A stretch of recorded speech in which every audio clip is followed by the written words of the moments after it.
வணக்கம். இரா கவிதா, உதவி பேராசிரியர், தமிழ்துறை, சுயநீதி பிரிவு, வேளாளர் மகளிர் கல்லூரி, தன்னாட்சி, திண்டல், ஈரோடு. புறநானூறு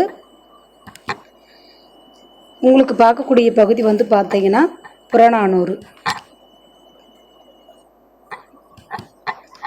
புறநானூறு பார்த்தீங்கன்னா புறம் கூட்டல் 4 கூட்டல் 100 புறம் சார்ந்த 400 பாடல்கள்.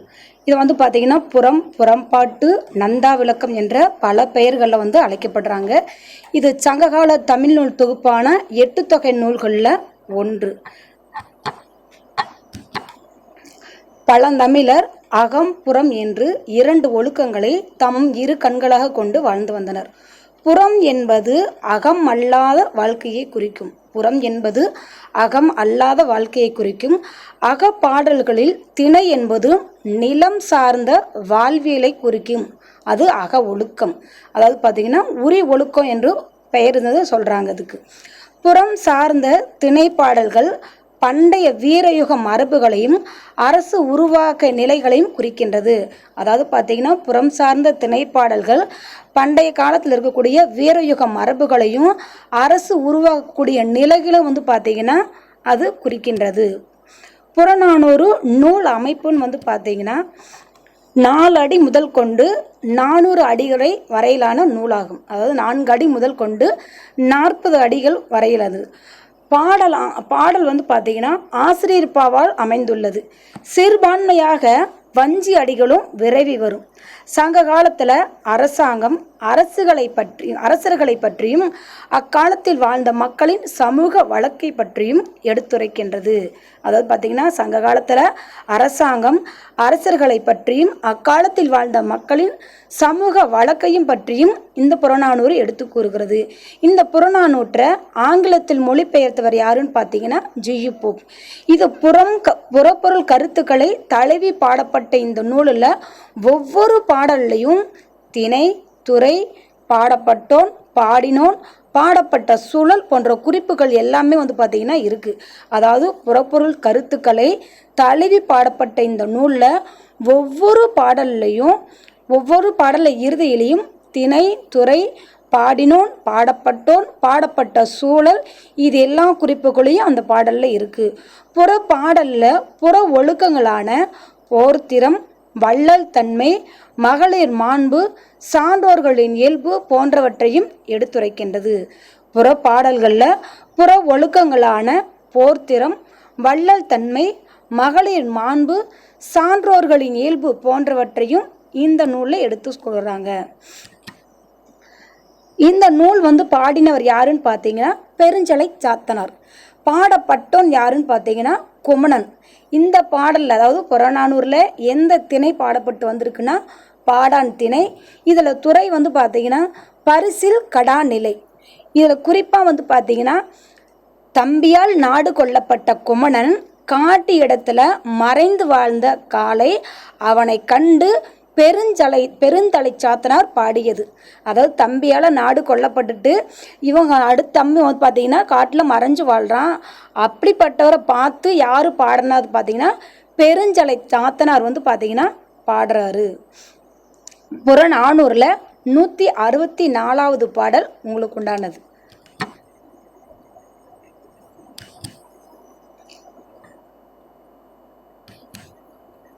திணை மற்றும் துறைன்னு பார்த்தீங்கன்னா திணை என்பது ஒழுக்கம் என்று பொருள் கொள்ளப்படும்.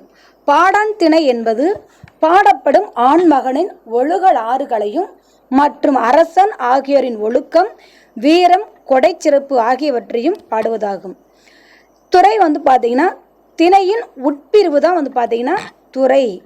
பரிசில் விரும்பி பாடுவதால் பரிசில் கடாநிலை துறையாயிற்று.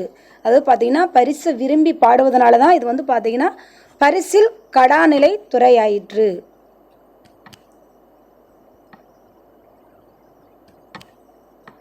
பெருந்தலை சாத்தனார்.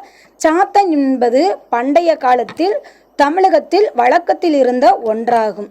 இப்பெயர்கள் தொல்காப்பியத்தில் குறிப்பிடப்படுகிறது. அதாவது பார்த்தீங்கன்னா தொல்காப்பி எப்படின்னா நம்ம இலக்கண நூல் சொல்லுவாங்க. அந்த இலக்கண நூல்லையும் இந்த பெருந்தலை சாத்தனார் அப்படின்ற பெயர் குறிப்பிட்டிருக்காங்கன்றதையும் சொல்கிறாங்க. இவர் சங்ககால புலவர்களில் ஒருவர். இவர் தலை சற்று பெரிதாக காணப்பட்டதால தான் இவரை சாத்தனார், பெருந்தலை சாத்தனார் என்றும் குறிப்பிடுறாங்க.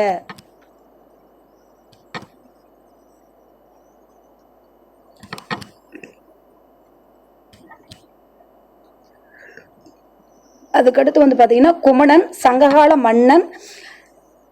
இவர் நாடு பார்த்தீங்கன்னா முதிரம், அதாவது கொங்கு நாட்டில் ஒரு பகுதி இவரோட நாடு. குமணனோட சங்ககால மன்னன். இவன் சங்ககால மன்னன். அதாவது இவர் இருந்த ஊர் பார்த்தீங்கன்னா நாடு பார்த்தீங்கன்னா முதிரம்.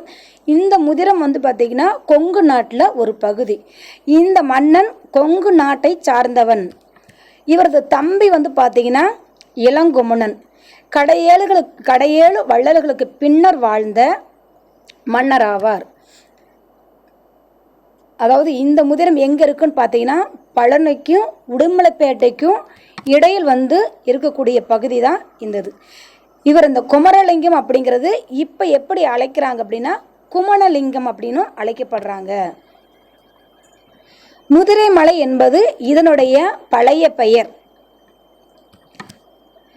குமணன் முதிரை மலை பகுதியை சிறப்பாக ஆட்சி செய்து வந்தான். அதாவது குமணனை பற்றி சொல்லணும்னு அப்படின்னு பார்த்தீங்கன்னா குமணன் முதிரை மலை பகுதியை சிறப்பாக ஆட்சி செய்து வந்தான்.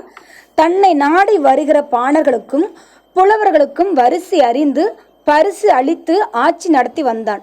இதனால் பெரும் புகழ் அடைந்தான். தனது தம்பியான இளங்குமணனுக்கு தனக்கும் இடையே பிணக்கு ஏற்பட்டது. இதனால் நாட்டை விட்டு காட்டிற்கு சென்றான். இளங்குமணன் குமணனின் தலையை கொண்டு வருவோருக்கு பரிசு வழங்கப்படும் என்றும் அறிவித்தான். இதனை அறிந்த பெருந்தலை சாத்தனார் குமணனை காண காட்டிற்கு சென்றார். குமணனை வாழ்த்தி பாடினார். குமணன் தன்னால் பரிசு வழங்க இயலாது என்றும் தன் தலையை கொய்து கொண்டு சென்று தன் தம்பியிடம் கொடுத்து பரிசு பெற்று கொள்ளுமாறும் கூறுகிறார்.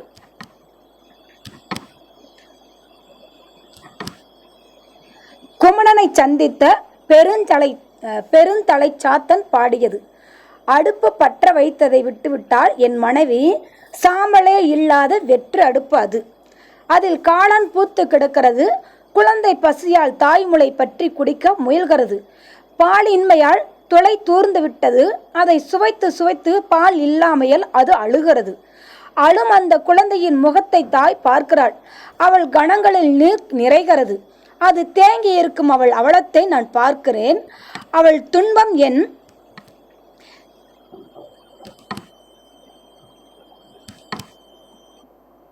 அவள் கணங்களில் நீர் நிறைகிறது. அது தேங்கி இருக்கும் அவள் அவலத்தை நான் பார்க்கிறேன். அவள் துன்பம் என் இத்துன்பத்தை நீக்கத்தக்கவன் நீதான் என முடிவு செய்தேன். ஆகவே நான் உன்னை நோக்கி வந்துள்ளேன். யாழையும் முழவையும் உடைய கூத்தர்களின் வறுமையை போக்கும் உயர்குடியில் பிறந்தவன் நீ. உன்னை விட்டு விலகாமல் வள்ளி சூழ்ந்து நிற்பேன். பரிசு தந்தால் நான் அகழ்வேன். இது என் இப்போதைய நிலையாகும். குழந்தையை தாய் முகம் நோக்குகிறது. அவள் என் முகம் நோக்குகிறாள். நான் உன்னை எதிர்பார்த்து வந்துள்ளேன். பொருளை அல்லது பரிசு பெற்றுத்தான் செல்வேன். எனக்கு வேறு வழி இல்லை. பாடல் பார்த்தீங்கன்னா பாடல் புறநானூரில் 164வது பாடல். ஆடு நனி மறந்த கோடு உயர் அடுப்பின் ஆம்பி பூப்ப தேம்பு பசி உழவ பால் இன்மையின் தோளோடு திறங்கி இல்லி தூர்ந்து பொல்லா வருமுலை சுவைதோறும் அழுவும் தன் மகத்து முக நோக்கி நீரோடு நிறைந்த ஈர் இதழ் மலைக்கண் என் மனையோள் எவ்வம் நோக்கி நினையி நீர்படந்திசினோ நற்போர் குமணா எந்நிலை அறிந்தனை ஆயு நின்னிலை தொடுத்தும் கொள்ளாது அமையலென் அடுக்கிய பண்ணமை நரம்பின் பச்சை நள்ளால் மன்னமே முழவின் வரியார் இன்மை தீர்க்கும் குடியில் பிறந்தோயோ.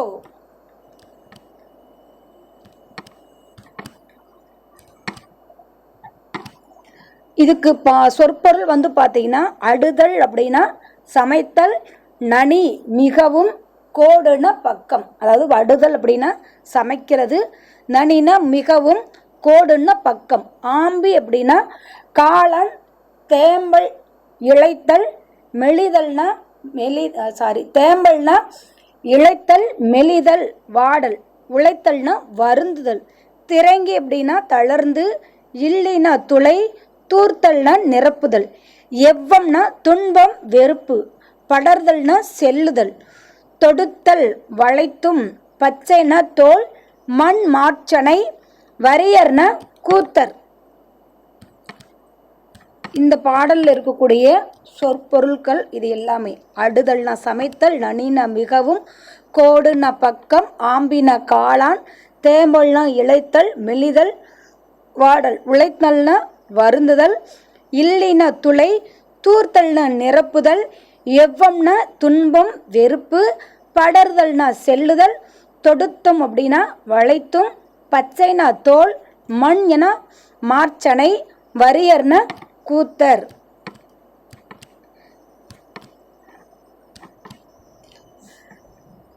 சமைத்தலை முற்றிலும், அதாவது அந்த பாடல்ல பொருள் பார்த்தீங்கன்னா, சமைத்தலை முற்றிலும் மறந்து உயர்ந்த பக்கங்களை உடைய அடுப்பில் காளான் பூத்து இருக்கிறது.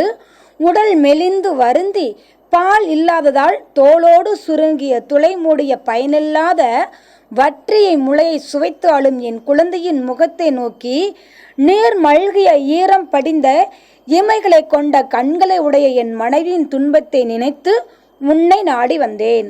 அதாவது பார்த்தீங்கன்னா, எந்த வருமானமும் இல்லாமல் அவங்க வீட்டில் பார்த்தீங்கன்னா சமைக்காதனால அந்த அடுப்பு பார்த்தீங்கன்னா காளான் பூத்திருந்துச்சு. அதனால அவங்களோட உடம்பு பார்த்தீங்கன்னா மெலிஞ்சு வருந்தி இருக்குது. குழந்தைக்கு பால் ஊட்ட முடியல, அவங்க தோலெல்லாம் சுருங்கி இருக்குது.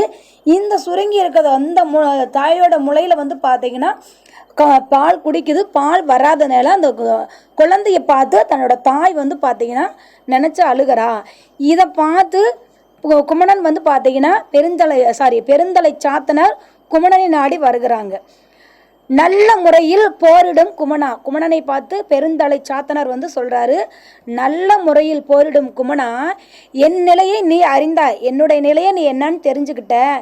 இந்த நிலையிலே உன்னை வளைத்து பிடித்து பரிசில் பெறாமல் விடமாட்டேன். உன்னை வளைச்சு பிடிச்சி எப்படியாவது உங்கள்கிட்ட இருந்து பரிசு வாங்காமல் நான் போக மாட்டேன். பலவாக அடுக்கி இசை அமைத்தும் நரம்புகளை உடைய தோளால் போர்த்தப்பட்ட நல்ல யாழையும் மார்ச்சுனை பூசிய மத்தளத்தையும் உடைய கூத்தர்களின் வறுமையை தீர்க்கும் குடியில் பிறந்தவனே. அதாவது பார்த்தீங்கன்னா, உன்னை நீ பரிசு கொடுக்காம நான் விட மாட்டேன். எங்களோட அந்த வரியர், அதாவது பார்த்தீங்கன்னா கூத்தர் குழியில் இருக்கிற நாங்கள் எங்களோட வறுமையை போக்குறதுக்கு உங்கள்கிட்ட நாங்கள் பார்த்தீங்கன்னா நல்ல யாழையும் மார்ச்சுனையை பூசிய மத்தளத்தையும் கொண்டு நான் உங்களுக்கு பாடுறோம். அதனால் நீ எங்களுக்கு எங்களோட வறுமையை குடியில பிறந்த குமணனே அப்படின்னு சொல்லி பெருந்தலை சாத்தனார் குமணனை பார்த்து இதை பாடுறாரு.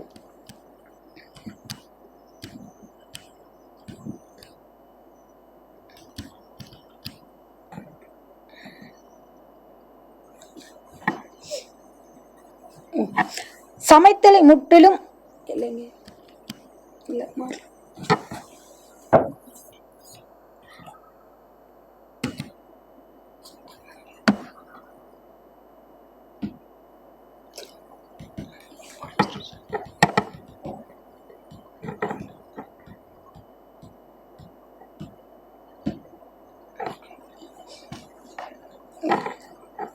அதுக்கு அடுத்த பாடல் பார்த்தீங்கன்னா இளத்தனியும் இன்னாதது 165வது பாடல். பாடியவர் பெருந்தலை சாத்தனார், பாடப்பட்டன் குமணன் தான். திணை பார்த்தீங்கன்னா பாடான், துறை பரிசில் விடை.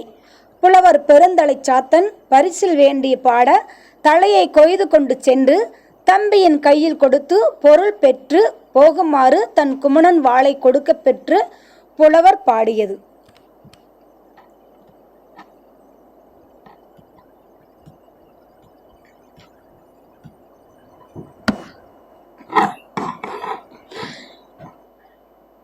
மன்னா உலகத்து மன்னுதல் குறித்தோர் தம்புகள் நிறைய தாம்பாய் தனரே துன்னரும் சிறப்பின் உயர்ந்த செல்வர் இன்மையின் இறப்போருக்கு ஈயாமையால் தொன்மை மாக்களின் தொடர்பு அறியலரே தாழ் படுமணி இரட்டும் பூணுதல் ஆடியல் யானை பாடுனர்க்கு அருகா கேடில் நல்லிசை வயமான் தோன்றலை பாடி நின்றன் ஆக கொன்னே பாடு பெரு பரிசிலன் வாடினன் பெயர்த்தல் என் நாடு இலத்தனும் நனி இன்னாது என வாழ் தந்தனன் தலை எனக்கு ஈயா தன்னில் சிறந்தது பிரிது ஒன்று இன்மையில் ஆடுமளி உவகையோடு வருவல் ஓடா புட்கையின் நின் கிழமை யோன் கண்டே.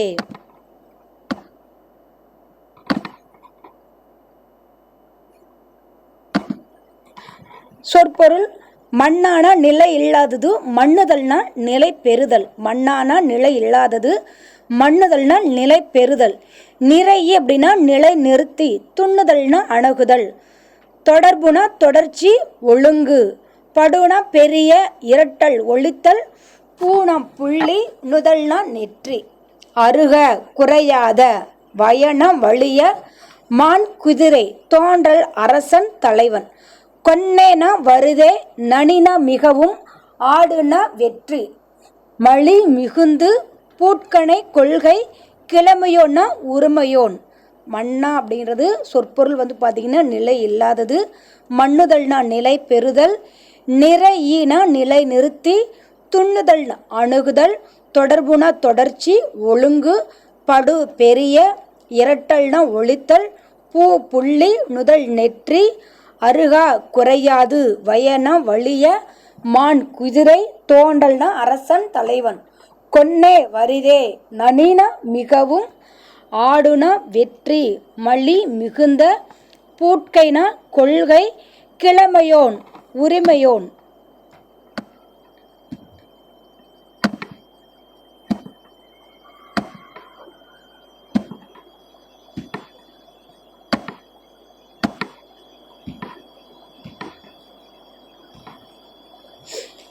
உரை பார்த்தீங்கன்னா இதுக்குரிய விளக்கம்: நிலையில்லாத இவ்வுலகத்தில் நிலை பெற நினைத்தவர்கள் தம் புகழை நிறுவி தாம் இறந்தனர்.